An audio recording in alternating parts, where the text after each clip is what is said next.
Ethan had been pacing the apartment for nearly an hour. The soft hum of the refrigerator filled the quiet spaces that had once been occupied by conversation. His phone lay on the counter, the message glaring up at him with stark simplicity. "I have a meeting. Don't beg me to stay." Heavy words that pressed against his chest, a reminder of the growing distance between them. He didn't panic. He didn't rage.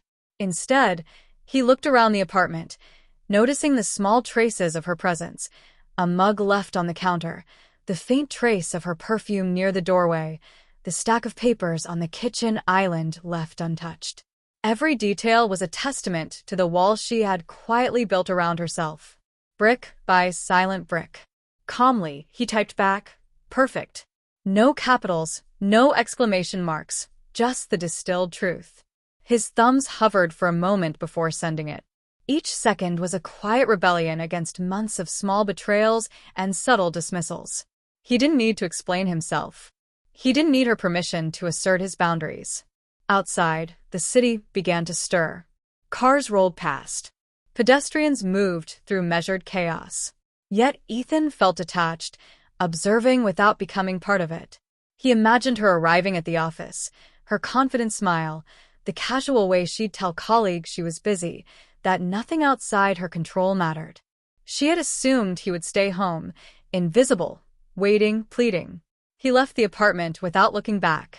Jacket on, keys in hand, mind clear. Every step deliberate, a silent assertion that he would not be moved by guilt or anger. The message had been enough. Across the street from the office building, he waited, unseen but fully aware. And then he saw her, walking briskly, phone in hand, her expression casual, the world at her command. The scene unfolded exactly as he had imagined.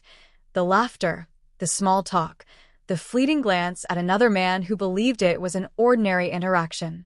But Ethan knew better. He noticed the micro-expressions, the subtle hesitations that betrayed the casual story she told herself.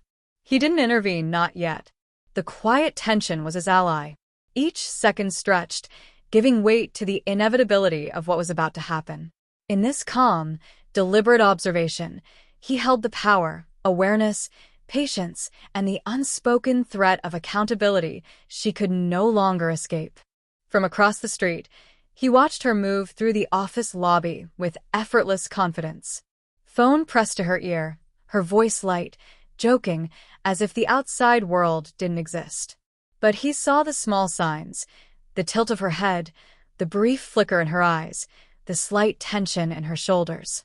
He stepped closer, remaining in the shadows, letting the distance and light do the work for him. The meeting room door opened. Another man emerged, extending a hand with an easy smile, oblivious to the silent presence that would change everything. Ethan didn't move. He didn't need to. His presence alone carried a weight heavier than words, a skill honed over months of silent observation. Her eyes met his through the glass doors. The casual grin faltered. Shoulders stiffened. Her steps shifted. That pause, that moment of recognition, was all Ethan needed. She had expected compliance, invisibility. Instead, she confronted the calm certainty of a man wronged yet unreactive. Someone who understood that quiet observation often wielded more power than shouting ever could. She tried to continue the meeting, laughing softly, practicing charm. But her movements betrayed her. Adjusting papers, tapping her pen faster than usual, her attention split between conversation and the awareness that she was being watched. The friend remained oblivious, but every gesture now seemed measured, restrained. Ethan felt no anger, only clarity. Every lie she whispered to herself, every carefully rehearsed excuse, collided with the undeniable presence of truth. The tension of months, small silences, unspoken frustrations, ignored emotions, converged into this single charged moment. He didn't speak. He didn't move. The quiet was deliberate, a controlled escalation, leaving no room for denial. She knew it. The meeting, the laughter, the casual touches, none of it could shield her from the weight of accountability Ethan carried effortlessly. She had painted a picture of harmlessness, but he had already drawn the lines of consequence, clear, unavoidable. Ethan didn't enter the meeting room. He didn't need to. The moment had already shifted. The balance of control was no longer hers. She saw it instantly. His stance, the calm in his eyes, the deliberate certainty of his movements. Her casual grin vanished. Panic flickered, brief, but unmistakable. "It's just a meeting, Ethan. Really nothing." He raised a hand, gentle yet firm. "I know exactly what it is," he said quietly. No accusation, no anger, just unwavering clarity, demanding acknowledgement. She swallowed, eyes darting between him and the friend, searching for an escape route. There was none. The friend, finally aware of the tension, excused himself awkwardly, leaving them alone.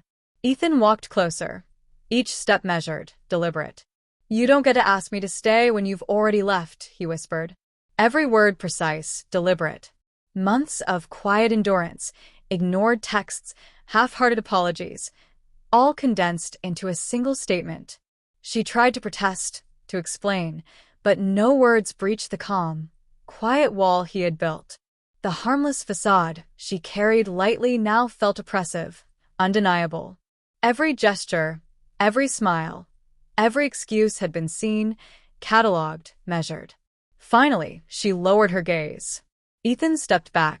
Outside, the rain had begun, pattering against the windows, drenching the streets. He didn't need her words. He didn't need her apology. He had already spoken, through presence, through clarity, through refusal to remain invisible. He turned and walked away, leaving the cafe, leaving her, leaving the consequences behind. She had understood.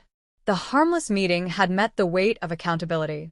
The casual pretense had met the quiet authority of someone who no longer tolerated invisibility. Outside, the drizzle cooled his face. His phone buzzed, messages waiting, but none of them mattered. The lesson had been delivered, silent, unshakable, deliberate. And for the first time in months, Ethan felt it. Quiet power wasn't about confrontation. It was about choosing when, how, and why to be truly seen.